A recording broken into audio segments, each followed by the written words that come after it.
Welcome to the Ultimate Online Guide to NBA 2K12. In this commentary, we're going to be talking about how to ruin your opponent's offense by taking his team's best role players out of the game. And hi, my name is Ryan, but a lot more people know me as Shukya.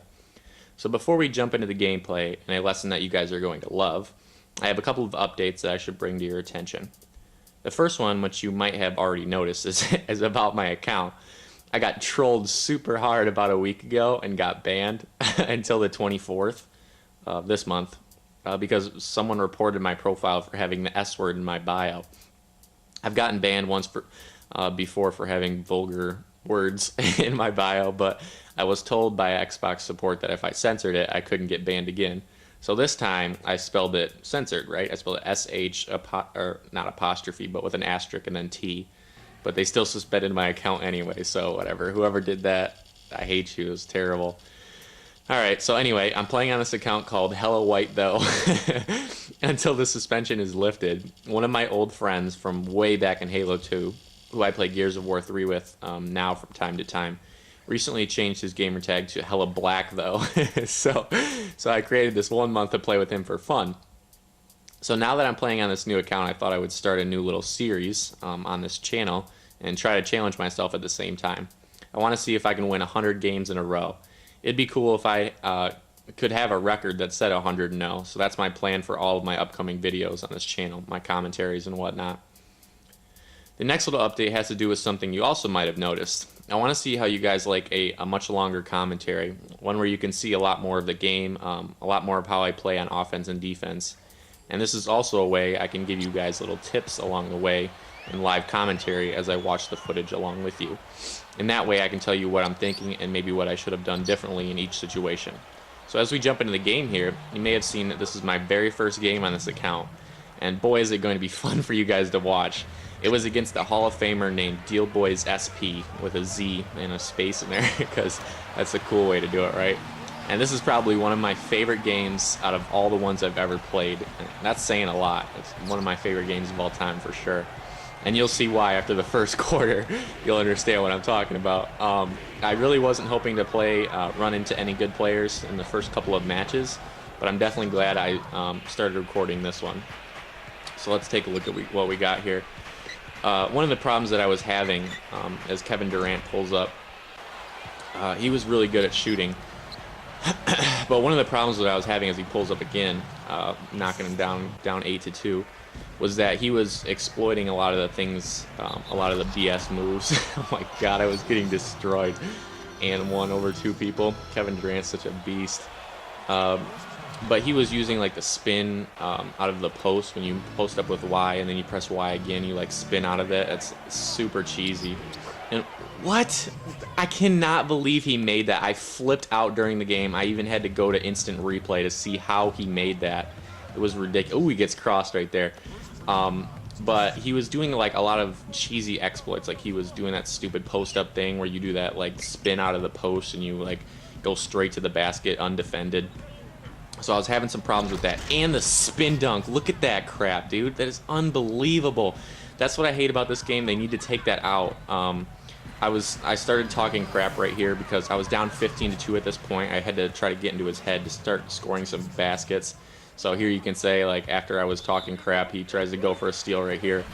And after 2 consecutive fouls, I got to the line. I'm down by, 13 points right now. I hit a couple of free throws to bring it back just a little bit. But he was doing, like, the spin layups, which you may have heard in my other videos that I don't use because they're so cheap. The spin dunks. He hits a nice little step back jumper. He was a good player, but I got really frustrated a bunch of different times, especially because my offense really wasn't doing anything for me throughout the entire game. So I was pretty frustrated about that. In this first quarter, nothing was really going my way. Kobe wasn't hitting his shot, even though I think I hit this one. Kobe wasn't hitting any of his shots. My floater game was struggling. I know that I've told you guys to use your floaters and stuff and your hop steps and stuff, but when I was doing that throughout the game, it wasn't really doing anything for me. I would get caught in the player, or I'd do a jump shot instead. It was just, my offense was just not working at all. And So basically, throughout the first quarter, I was just getting completely dominated. At one point, I think it was 19-4 or 19-5. I was down by 15 points. And Russell Westbrook was pretty much slicing up my defense the whole time. And I wasn't getting a lot of help on the defensive side down low from Andrew Bynum or Pau Gasol. And that's one of the things is I close out really nicely on Kevin Durant, and Serge Ibaka gets stuffed by the rim.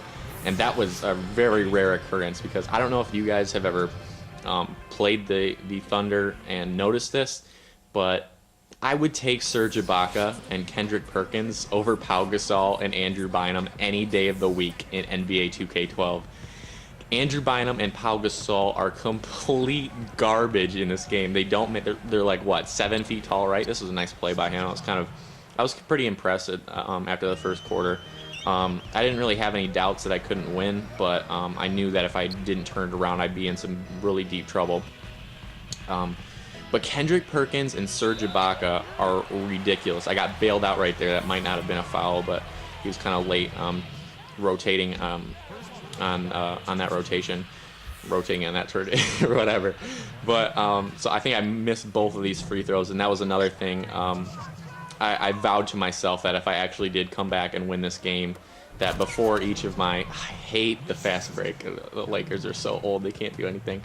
But I vowed to myself that if I wanted to go on this 100-game win streak, if I managed to pull that off, that before I got on every day and played my 4 or 5 games, that I would get into a lobby, like a practice lobby or whatever, a freestyle practice, and do some free throws with each of my 5 starters as I push them out of bounds right here.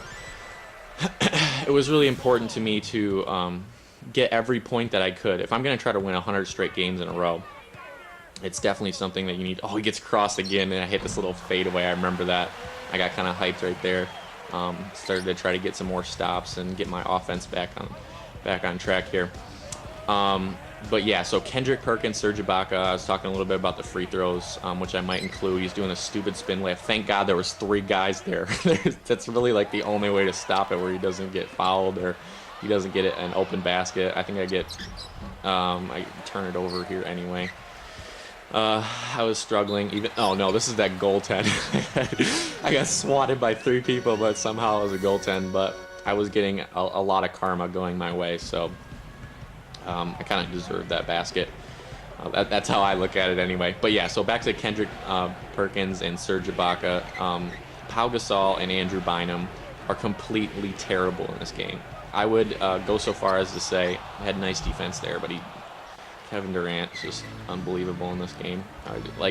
It's kind of he uses hop steps pretty well too. I was kind of impressed by that as well. I was just overall impressed with him in general. He was a really good player. So shout out to Deal Boys SP for giving me a good game. It was a lot of fun. Not that I'm giving away the end or anything, even though I was down by 15 points in the first quarter. So yeah, so Kendrick Perkins, Serge Ibaka versus Andrew Bynum, Pau Gasol. The OKC men will take that battle 10 times out of 10. I don't know what it is, but something about it in this game. They just get every board. Work on your pump fakes, by the way. There was a really good basket that I got myself right there because of working with your pump fakes and the L trigger, which I kind of addressed a little bit in the layup commentary. He was using his hop steps again pretty nicely. But it's just, I would say, without a doubt, that Andrew Bynum is probably the most dominant offensive center in the game. I'm really glad that we traded him for Dwight Howard. It's a much better addition. But Andrew Bynum was just unstoppable. He was another threat to put right next to Kobe, and someone who had to be double teamed. You know what I mean? So there's a nice little step through. That pump fake's kind of hard to pull off. You got to double click the right stick to do that really fast instead of waiting for the pump fake.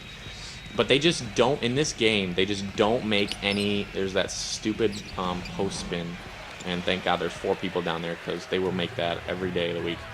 But they just don't make any normal, like, next to the basket, like layups, like close range shots. I don't know. close to the basket shots. I forget what they're actually called, but just Andrew Bynum and Pau Gasol, just they don't do anything. I get a nice little steal right there, and I think I try to get another little hop step going. Yep. But they're just terrible in this game, and it's really frustrating. But one of the things that I'm kind of worried about in 2K13 is I love using the Lakers. They're a lot of fun. Kobe Bryant is the second greatest player since Michael Jordan, in my opinion, definitely scoring-wise. And he's just so much fun to use, especially in 2K13, or I mean in 2K12. I'm going to have to stop using them because they're going to be so unbelievably dominant. I think they're going to be a favorite to win the NBA championship next year against the Heat. I don't really think the Heat are going to be able to do anything against Dwight Howard and Pau Gasol, even though they're going to be a fast break menace, and I think they're going to try to keep their lineup short. I wish there were a couple of tenths of a second left on that because there was a beautiful lob that I tossed over there. That's another quick tip I could give you guys, is just to use your timeouts if there's any time left. If you have the ability to there's that layup that I was talking about, that little up and under where you do that half circle and you go up after the fake. It's so important that you practice that stuff. Those are easy baskets if the defense doesn't collapse. You just got to learn that stuff. And we'll get to the main message in this video in just a second as I get ripped by James Harden. I was so pissed right there. I got a good stop. I was coming off of that Andrew Bynum make. And hopefully, he didn't make that. That would have been a really big problem with me if he was hitting his three-point shots, which he wasn't doing a really good job on. So I was kind of thankful for that. But so if there's another spin dunk, I can't believe it. I was so pissed. I'm even pissed watching this right now. I had to do that quit thing. I was telling him right here. I was like, seriously, if you're gonna beat me, do it legit. Stop playing like a pussy. It's pissing me off. And I at least kind of backed it up a little bit with my game coming into the third and fourth quarters here. But so back to the timeouts. If they're at the end of the quarter or at the end of a half, to get another nice and one. I think that's kind of how the game works. It kind of makes you make those ridiculous and ones if you're down or you're down by a lot. I think it's like it's just kind of like how the game works to make every game kind of fair. That might not be the case, but I tend to make a lot more and ones when I'm down. So anyway, if at the end of a quarter or at the end of a half, just really try to call your timeouts if there's like 3 seconds left or whatever, and try to get yourself a good shot. Just select either, select either your as he does a little step back. I close out pretty well on that. I was trying to take away as many as I could, and that was another thing. Kendrick Perkins just destroying me. I actually learned something from that possession. You see how he dribbled underneath the basket, and then when he attempted to shoot, it jumped backwards and he got that foul. And since there was really nobody else underneath him, it got annihilated underneath the basket right there. Since there was no one really else guarding Kendrick Perkins, when he jumped backwards, he got fouled, and it was a pretty easy make. So that's something I wanted to try. Something I might have learned from him, actually. So another shout out to Deal Boys for showing me something that I might have to work on to improve my own game, is to dribble under the basket and then shoot, because your guy to finish a basket from right there. And that's another thing I'm going to talk about right there, using the Y button if you get into a press situation. But to dribble underneath the basket and then to shoot, because you will have to jump backwards to actually attempt a shot. So it'll jump into the defender, you know what I'm saying? So that's something that I learned personally. So back to, I'm getting a little sidetracked. This live commentary is something I just kind of wanted to test out and see if you guys like it, because it's definitely a way to get inside my head when I'm playing, besides actually doing a live commentary, which I might not be opposed to in the future, as I get Andrew Bynum a nice pass right here through the cut, a double team. But yeah, so back to the timeouts one last time before I get into the main message, unless I see anything else and I get distracted again.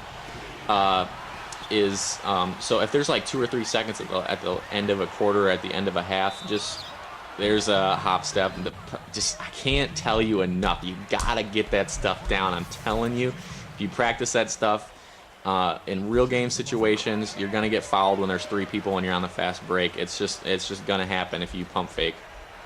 So get those baskets, get those points, and beat the kids that you know you can beat.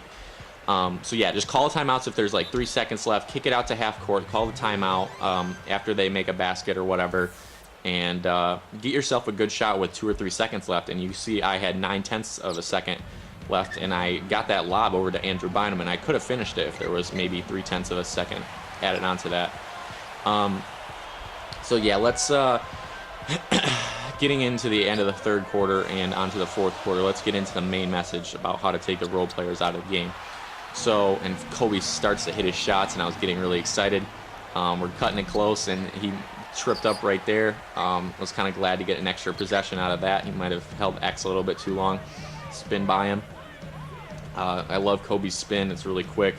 And I think Matt Barnes comes up huge for me. Hit that perfect release.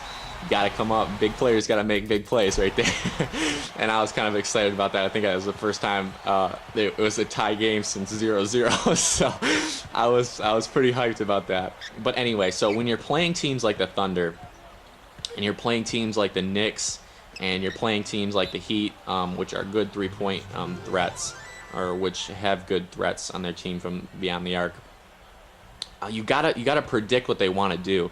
And what they normally do is they like to collapse the defense, and they like to kick it out to three-point shooters, especially when you're playing a zone, because zones are extremely hard to score against when you're playing kind of like I do, and you try to like get a mid-range jump shot with Kobe, or you try to get it down low to the post players, because it is absolutely impossible. As Kevin Durant posterizes 3 effing people, and oh my god, I don't even want to get into that, because that's a whole other conversation.